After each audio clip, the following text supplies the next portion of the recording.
Hello students, कल हमने moment of inertia देखा था रोटेशनल मोशन में, और हम उस मोमेंट ऑफ इनर्शिया का थोड़ा सा ये देखते हैं कि जो अलग अलग शेप हमारे आसपास एग्जिस्ट करते हैं उनके लिए मोमेंट ऑफ इनर्शिया की वैल्यू क्या क्या होती है। 2-3 शेप्स के लिए मैं आपको डेरिवेशन बताता हूँ, 3 या 4 शेप्स के लिए बाकी के जो फॉर्मूला आपकी बुक में लिखे हुए हैं वहाँ से आप याद कर सकते हैं और उसको डिराइव करने की कोशिश कर सकते हैं। ठीक है, शुरू करते हैं। सबसे पहले हमको देखना है moment of inertia MOI of uniform rod. क्या करना है, एक रॉड लेनी है, आयरन किसी भी मटेरियल की एक रॉड होगी, उसको आपको रोटेट करवाना है और उसका मोमेंट ऑफ इनर्शिया क्या होगा ये कैलकुलेट करना है। सबसे पहले एक अज्यूम कर लीजिए रॉड है, रॉड की लेंथ कितनी है टोटल L। रोटेशन कहाँ हो रहा है, देखो सबसे ज़्यादा important moment of inertia calculate करते टाइम क्या होगा हमारे पास कि एक्सिस ऑफ रोटेशन क्या है, किस एक्सिस के अबाउट वो रोटेट हो रही है। तो मैं बोल रहा हूँ कि इसकी जो सेंटर से पास होती है लाइन, उस एक्सिस के अबाउट वो ओमेगा वेलोसिटी से रोटेट हो रही है, कोई भी वेलोसिटी हो सकती है। देखिए, तो हमें लेना क्या होता है, mr² मोमेंट ऑफ इनर्शिया जो होता है उसमें r क्या होता है, उसकी एक्सिस ऑफ रोटेशन से डिस्टेंस। तो हम क्या करें, एक्सिस ऑफ रोटेशन को 0 मार्क कर दें, वहाँ से आगे जा देंगे तो यहाँ से यहाँ तक एक पॉइंट तक कितनी डिस्टेंस हो जाएगी L/2, दूसरी साइड भी L/2, लेकिन क्योंकि 0 से पीछे जा रहे हैं इसलिए उस डिस्टेंस को मैंने बोल दिया -L/2। देखिए अगर मैं बोलूँ तो I कितना होता था आपका mr², ये हमने अगर टोटल एक पार्टिकल होता तो यहाँ पर क्या करें, हमारे पास इन्फाइनाइट नंबर ऑफ पार्टिकल्स होंगे यहाँ पर। तो क्या अज्यूम करते हैं, x सेंटर से कुछ x डिस्टेंस पर एक dx विड्थ का पार्टिकल है। क्या, एक dx विड्थ का पार्टिकल है जिसका मास कितना है dm। तो इसके लिए मोमेंट ऑफ इनर्शिया आप कैसे लिखोगे, dm इंटू x², ये लिखोगे ना, मास dm, डिस्टेंस उसकी एक्सिस ऑफ रोटेशन से कितनी x, तो dm इंटू x²। ये इस I को अगर मैं बोल दूँ di, तो अब क्या करना है आपको, देखो ऐसे इन्फाइनाइट नंबर ऑफ पार्टिकल्स है तो उनके लिए मोमेंट ऑफ इनर्शिया देखो, अगर ये x बिल्कुल 0 पे होता तो मोमेंट ऑफ इनर्शिया क्या होता, 0। जब हम I पे चले गए, जब हम बिल्कुल कॉर्नर पे चले गए तो मोमेंट ऑफ इनर्शिया कितना होता है, तो I की लिमिट कितनी होगी मोमेंट ऑफ इनर्शिया के लिए, 0 से लेकर I तक बढ़ेगा। मास की लिमिट कितनी होगी dm की, सॉरी डिस्टेंस की लिमिट क्या होगी x की, -L/2 से लेके +L/2 तक बढ़ेगा। अब सवाल ये आता है कि इसके आगे हम क्या करें। इसके आगे करना, देखो हमने एक टर्म यहाँ पे लिखी है यूनिफॉर्म रोड। तो यूनिफॉर्म का मतलब क्या है कि इसकी जो मास डेंसिटी है, चार्ज डेंसिटी तो चार्ज अगर होती है रोड तो उसमें होती है, हमारे पास सिर्फ मास है यहाँ पे। तो जो मास डेंसिटी है वो क्या रहेगी, कांस्टेंट। तो मास अगर L लेंथ में m मास है तो dm लेंथ में dx लेंथ में कितना होना चाहिए, जो आपकी dx लेंथ है उसमें भी मास कितना होना चाहिए, dm के बराबर। तो यहाँ से आपको dm की वैल्यू मिल जाएगी m/L इंटू dx के बराबर। इसको हम यहाँ पर पुट कर देते हैं, देखो पुट करते तो क्या होगा, di का इंटीग्रेशन तो हो जाएगा I फ्रॉम 0 टू I, क्या हो जाएगा फ्रॉम 0 टू I। इधर क्या मिलेगा, -L/2 to L/2, -L/2 to +L/2। dm की जगह हम क्या लिख देना है, m/L into x² as it is, और एक dx जो dm के साथ आया था वो वाला। अब आपने पढ़ा होगा कि integration of x to the power n dx क्या होता था, x to the power n+1/n+1। ये इंटीग्रेशन के बेसिक्स में जब हम पढ़ रहे थे तो बताया था। इसीलिए हमारे पास x की पावर कितनी है यहाँ पर 2, तो आपका इसका इंटीग्रेशन क्या हो जाएगा, यहाँ तो I-0 equals to m/L constant, m/L constant. Integrate जब करेंगे x² को तो क्या मिलेगा, x to the power 3/3 from -L/2 to L/2। Limit को सेम रखा ना, पावर क्या देखो 2 थी, तो 2 + 1 3 ऊपर पावर में चला गया और 3 नीचे भी आ गया। तो यहाँ से आपकी करंट कितनी हो जाएगी, I equals to m/L x³। देखो अब क्या करना है, अपर लिमिट पहले रखना है माइनस लोअर लिमिट। तो अपर लिमिट जब रखोगे तो कितना हो जाएगा, L/2 का क्यूब अपॉन 3 माइनस L/2 का क्यूब अपॉन 3। सॉल्व करेंगे इसको पूरी तरह से तो आपको आंसर मिल जाएगा mL²/12। इसको सॉल्व कर लीजिएगा, कुछ नहीं, बेसिक मैथमेटिक्स से। तो यहाँ से हमको क्या मिला कि एक यूनिफॉर्म रॉड का कितना होगा मोमेंट ऑफ इनर्शिया, mL²/12। कब, जब एक्सिस ऑफ रोटेशन क्या हो, उसके सेंटर से पास होने वाली एक लाइन। नेक्स्ट आगे बढ़ते हैं हम। अब आपको निकालना है moment of inertia MOI of circular ring. क्या है, सर्कुलर रिंग, ये भी यूनिफॉर्म है ना, जो भी शेप में बात कर रहा हूँ अभी हम सिर्फ यूनिफॉर्म के लिए ही बात कर रहे हैं। नॉन यूनिफॉर्म मतलब क्या, वहाँ पे चार्ज डेंसिटी जो मास डेंसिटी जो हम देख रहे थे, सॉरी मास डेंसिटी जो होगी वो क्या होगी, वेरिएबल होगी। यहाँ पर हमको मास डेंसिटी से काम नहीं है, मास डेंसिटी हमने पूरी कांस्टेंट रखी है, इसीलिए यूनिफॉर्म बोल रहे हैं। क्या कीजिए, एक सर्कुलर रिंग लेनी है आपको, ये एक सर्कुलर रिंग लिया आपने, ठीक है, जिसकी रेडियस है सपोज, सेंटर है O और रेडियस है R, ठीक है, R रेडियस का एक सर्कुलर रिंग लिया। सपोज करिए कि यहाँ से कुछ थीटा एंगल स्वैप करता है, जहाँ से जब ये d थीटा एंगल स्वैप करता है, छोटा सा एंगल, तब उसका मास कितना होता है, मास मतलब ये इस पॉइंट से लेके इस पॉइंट तक, ये पूरा मास कितना है अगर मान लीजिए सिर्फ डी एम, पूरा मास तो आपको पता है कितना कैपिटल एम है, तो छोटा मास कितना हो जाएगा, छोटा सा, उसको मैंने डी एम बोल दिया। तो यहाँ पर अगर हम बात करें सर्कुलर रिंग के केस में, तो देखिए अब जो होगा ये डिस्टेंस के साथ यहाँ पर अब चेंज नहीं होगी। सर्कुलर रिंग मतलब अगर आपने चूड़ी देखी होगी तो चूड़ी में अंदर से कुछ मास नहीं होता, सिर्फ बाहर एक थिकनेस होती है जो रोड ऐसे घूमी हुई रहती है। तो इसके लिए अगर हम बात करें तो यहाँ पे जैसे जैसे एंगल बदलता जाएगा, जैसे जैसे डी थीटा बढ़ता जाएगा, तो आप क्या बोलोगे, डी एम बढ़ता जा रहा है, और जैसे D M D M D M D M बहुत सारे मिला के हम क्या कर देंगे, उसको टोटल मास कैपिटल एम बना देंगे। तो मान लीजिए अगर रिंग का कैपिटल मास, टोटल मास कैपिटल एम है, और टोटल जो इसका एंगल जो कितना कवर करेगा, देखो अगर सिर्फ आर वाली जो जहाँ पे आर लिखा है उस एक्सिस से पूरा घूम के अगर वहाँ आ जाएगा, तब हमारा कंप्लीट सर्कल बन जाएगी, कंप्लीट रिंग बन जाएगी। तो टोटल एंगल कितना हो जाएगा 360, दैट मीन्स 2 पाई, और ये किसके इक्वल होना चाहिए, small M D M, small mass जो था D M divided by D theta के। तो यहाँ से आपको मिलेगा D M should be equals to capital M upon 2 pi into D theta. ठीक है, ये कब हो गया डी एम, छोटा सा मास। अब बात करें हम इसके मोमेंट ऑफ इनर्शिया कैसे निकालेंगे, तो आई आपको पता है कितना होता है एम आर स्क्वायर, अगर स्मॉल डी आई की बात करेंगे तो कितना हो जाएगा D M into R square. अब आप बोलेंगे सर इसमें आर स्क्वायर क्यों लिखा, पिछले में तो एक्स स्क्वायर लिखा था, इसलिए लिखा क्योंकि वहाँ पे उसकी एक्सिस ऑफ रोटेशन से जो डिस्टेंस थी वो चेंज हो रही थी। यहाँ पर एक्सिस ऑफ रोटेशन कौन सी है, जो सेंटर से पास हो रही है, ये वाली एक्सिस ऑफ रोटेशन। तो यहाँ से अब आप इस जो मान लीजिए कि पार्टिकल है, यहाँ पर दूसरे कलर से शो करता हूँ, मान लीजिए यहाँ पर कोई पार्टिकल, अब ये पार्टिकल यहाँ आ जाए, यहाँ आ जाए, कहाँ भी आ जाए, उसकी डिस्टेंस हमेशा सेंटर से क्या रहेगी, रेडियस के बराबर ही रहेगी, मतलब सेम रहेगी, इनडायरेक्टली बोला जाए तो सेम रहेगी। तो इसलिए उसको आर को कांस्टेंट रखा, इंटीग्रेट कर देंगे अब इसको दोनों side, moment of inertia from 0 to I, और डी एम फ्रॉम, देखिए अब यहाँ पर डी एम के लिए देखो लिमिट देखनी पड़ेगी, अभी जब हम इसको पुट कर देंगे ना तो पता चल जाएगा। डी आई का इंटीग्रेशन तो आई हो जाएगा, डी एम की जगह क्या रखेंगे आप, M upon 2 pi into D theta और R square as it is. अब देखिए डी थीटा, अभी डी थीटा क्या हो सकता है, जब बिल्कुल इसी एक्सिस के ऊपर आता है, जो सर्कल है जहाँ से आपने शुरू किया वहीं से बिल्कुल 0 डिग्री से शुरू होगा। अब ये डी थीटा 0 से बढ़ता बढ़ता बढ़ता बढ़ता बढ़ता कहाँ तक लाना है आपको, 2 पाई तक, जबकि पूरा आपका सर्कल कंप्लीट हो जाए, पूरी रिंग कंप्लीट हो जाए। तो थीटा की लिमिट क्या होगी, from 0 to 2 pi. Constant number है, कॉन्स्टेंट नंबर का इंटीग्रेशन आपको पता है, देखो पहले एम अपॉन 2 पाई बाहर ले लेते हैं, आर स्क्वायर भी बाहर ले लेते हैं, कॉन्स्टेंट है डी थीटा, डी थीटा का इंटीग्रेशन क्या है, थीटा फ्रॉम 0 टू 2 पाई।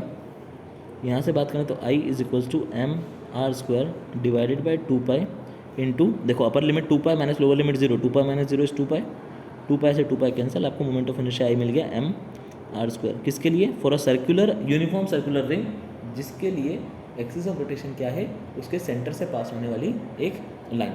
ठीक है, एक्सिस ऑफ रोटेशन का ध्यान रखना और शेप ध्यान रखना। मोमेंट ऑफ इनर्शिया आप कैलकुलेट तो कर सकते हैं, देखा ऐसा इंटीग्रेट करना कोई बहुत मुश्किल काम तो है नहीं, आसानी से कैलकुलेट हो जाएगा। नेक्स्ट बढ़ते हैं, आपको अब कैलकुलेट करना है moment of inertia, moment of inertia of uniform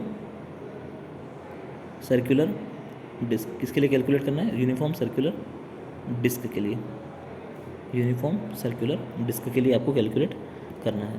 तो क्या करें, सबसे पहले वही बात, एक डिस्क बना दें। क्या बना दी, एक डिस्क। देखा ये रिंग नहीं है, ये क्या है, डिस्क है। तो अब इसमें कैसे बताएं आपको कि डिस्क है, इसके लिए क्या कर रहा हूँ मैं, इसके अंदर इसको शेड कर दे रहा हूँ। क्या कर दिया, पूरी डिस्क को शेड करते हुए चल रहा हूँ, मतलब ये अंदर से पूरा भरी हुई है। ठीक है, ये पूरी अंदर से खोखली नहीं है, पूरी भरी हुई है। सेंटर मान लीजिए इसका O, सेंटर से डिस्टेंस मान लीजिए रेडियस उसकी R। अब क्या करेंगे आप, यहाँ पर हम क्या कर रहे हैं, एक छोटा सा एरिया अज्यूम करेंगे, मतलब एक डिस्क है ना, तो डिस्क को क्या होगा, अगर आप मान लो ऐसी छोटी छोटी जो चूड़ियाँ होती है, उन चूड़ियों को एक के पास एक के पास एक के पास एक के पास बड़ी बड़ी थी ना, उससे थोड़ी सी बड़ी लेते चले, जितना आपकी पहली चूड़ी थी उससे थोड़ी सी बड़ी, उससे फिर थोड़ी सी बड़ी, उससे फिर थोड़ी सी बड़ी, तो आपको क्या मिल जाएगा, जो आपके अभी तक अंदर से खाली दिख रहा था वो खाली पोर्शन छोटा हो जाएगा और वो बहुत बड़ा हो जाएगा। जिसे अगर हम घेवर की बात करें, घेवर देखा तो उसके अंदर क्या होगा, एक छोटे छोटे लेयर मिलती है और वो एक बड़ा सॉलिड बन जाता है। वही चीज़ यहाँ पर भी करना है। तो यहाँ पर हमने क्या किया, इसके अंदर एक दूसरे कलर से मैं एक सर्कल बना देता हूँ, ग्रीन कलर से मान लीजिए, और उसकी थोड़ी सी साइज़ कम करके इसको मैंने यहाँ से कुछ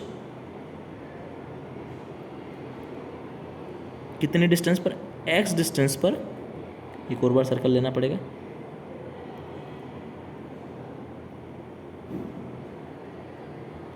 कितना लिया, x डिस्टेंस के ऊपर कुछ dx विड्थ का, और जिसका मास क्या हो dm, उसको माना। तो यहाँ पर क्या होगा, देखो हर एक का एरिया कांस्टेंट रहेगा ना, हर एक का एरिया डेंसिटी कांस्टेंट रहेगी फिर, तो mass upon area should be equals to, इसका मास कितना dm छोटे वाले का, और उसका एरिया कितना, देखो पहले वाले का इसका एरिया लिख देते पहले, टोटल एरिया कितना होगा सर्कुलर डिस्क है तो पाई आर स्क्वायर है ना, तो इसका एरिया कितना 2 पाई आर इंटू, देखो 2 पाई एक्स इंटू उसकी थिकनेस, ये आपने mensuration chapter number 13 class 10th में पढ़ा होगा कि किसी अगर थिन शेल है ना, थोड़ी सी जिसकी थिकनेस है, थिक शेल है, तो उसके अंदर एरिया कितने निकालते हैं, तो 2 पाई आर इंटू एच के बराबर होता है, वहाँ पे थिकनेस को शायद आप टी बोलते थे, 2 पाई आर इंटू टी लिखते थे, यहाँ पर हमारे पास थिकनेस डी एक्स है तो उसको डी एक्स रख दिया, पाई से पाई कैंसिल, यहाँ से आपको डी एम कितना मिला, M 2 M X into D X divided by R square.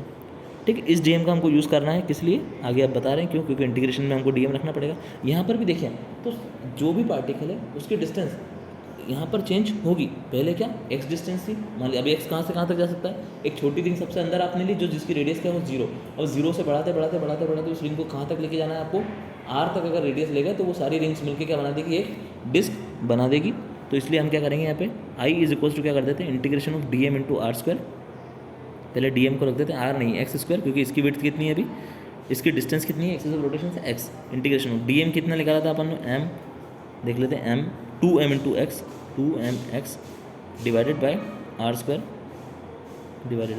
Into एक एक्स स्क्वायर पहले से था इंटू डी एक्स, यहाँ पर क्या हो जाएगा 2m upon R square constant है, integration of X cube D X, X की पावर 1 था 2 था, दोनों मिलकर एक्स क्यूब हो गया, इंटीग्रेट कर देंगे। हाँ, अब लिमिट देखें तो लिमिट कहाँ से जाएगी, 0, बिल्कुल सेंटर से चालू करके कहाँ तक जाना है आपको, रेडियस आर तक जाना है, तो 0 टू आर, आई कितना हो जाएगा 2m upon R cube, R square as it is, X cube का differentiation integration R to the power X to the power 4 divided by 4 from limit 0 to R, limit put कर दीजिए तो क्या हो जाएगा, I will be equals to 2m upon R square into R to the power 4 upon 4, solve करेंगे तो आपको मिल जाएगा I will be equals to M R square by 2, क्या मिल गया, I is equals to M R square by 2,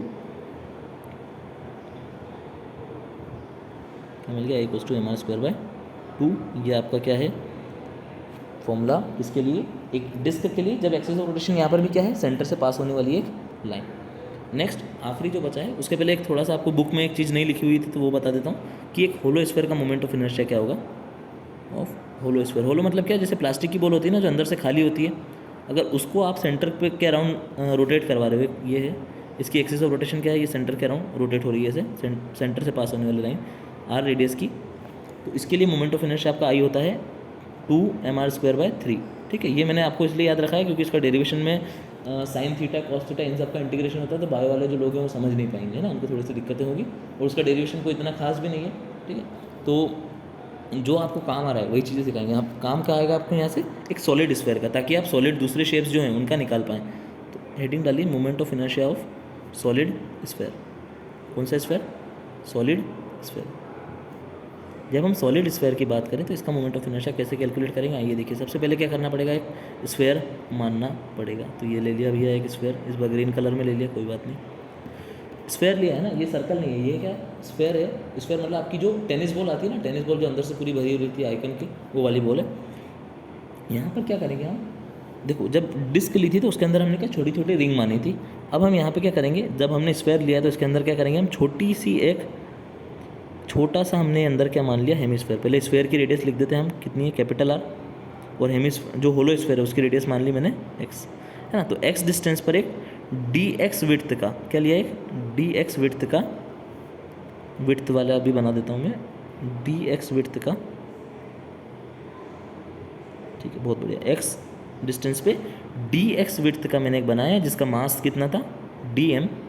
तो यहाँ से देखिए इस बार क्या होगा, स्फीयर 3 डायमेंशनल शेप है तो इसका वॉल्यूम डेंसिटी कांस्टेंट रहेगी। दैट मीन्स कलर चेंज करना पड़ेगा, इसकी क्या होगी, वॉल्यूम डेंसिटी कांस्टेंट रहेगी। That means D M divided by volume. Volume क्या होता है स्फीयर का, 4/3 pi R cube. Sorry, total mass ले रहे हैं अगर अपन कैपिटल एम, तो उसके लिए वॉल्यूम कितना हो जाएगा, 4/3 पाई आर क्यूब। और अगर मैं उसमें सिर्फ छोटा सा मास लूँ 2 DM, तो देखो अब होलो स्फीयर का वॉल्यूम क्या होता है, 4 पाई आर क्यूब होता है। लेकिन हमारे पास आर क्या है, एक्स स्क्वायर, साथ में एक थिकनेस है वो कितनी है, dx की। पाई से पाई कैंसिल, 4 से 4 कैंसिल, आपको मिलेगा dm equals to 3 into X square D X divided by R cube, 3x square D X divided by R cube. ना, आर क्यूब है यहाँ पर, divided by R cube. Clear है इतना, है ना। अब यहाँ पे हम क्या यूज़ करेंगे, देखो होलो स्फीयर की वजह से मोमेंट ऑफ इनर्शिया कितना होता था, 2/3 एम आर क्यूब, है ना। हमारे पास मास कितना है उस होलो स्फीयर का, डी एम, उसकी डिस्टेंस कितनी सेंटर से, एक्स, तो एक्स स्क्वायर लगा दिया। अब क्या करो, इसको इंटीग्रेट कर दो। इंटीग्रेट, एक्स की लिमिट कहाँ से कहाँ तक इंटीग्रेट करना है, 0 से लेके आर तक जाना है पूरी रेडियस तक, तो आई कितना हो जाएगा 2/3 बाहर, डी एम की वैल्यू क्या निकाली आपने, एम एक्स स्क्वायर, और एक एक्स स्क्वायर ये तो X to the power 4 D X divided by R cube. ये कितना हो जाएगा, आई इज इक्वल्स टू 2/3, एक 3 भी ऊपर था ना, 3 से 3 कैंसिल ही हो जाएगा, तो हटा देते हैं, है ना। 3 से 3 कैंसिल हो जाएगा, तो इस 3 को हटा देते हैं, 2/r³ बाहर आ जाएगा, m भी बाहर आ जाएगा, बचेगा क्या, integration of X to the power 4 कितना हो जाएगा, अभी फॉर्मूला देखा था, तो X to the power 5/5 from 0 to r, limit put कर देंगे तो आपको मिलेगा आई इज इक्वल्स टू 2mr²/5। थोड़ा सा ये वीडियो आज का लंबा हो गया है, लेकिन ये है कि आपको एक काफ़ी सारे कॉन्सेप्ट क्लियर हो गए होंगे कि किसी भी शेप के लिए आप मोमेंट ऑफ इनर्शिया कैलकुलेट कर सकते हैं। ये मैंने आपको 4 शेप और एक 5 शेप के लिए बता दिया। बाकी जो शेप्स होते हैं, जैसे सिलेंडर हो गया, सिलेंडर के अंदर 2 होते हैं, होलो और आपका सॉलिड सिलेंडर, तो वो आपकी बुक में सारे फॉर्मूलेस लिखे हुए हैं, उन फॉर्मूले को एक बार आप देखिएगा और जिस तरह से अपन ने डिराइव किया उसको डिराइव करने की कोशिश कीजिएगा।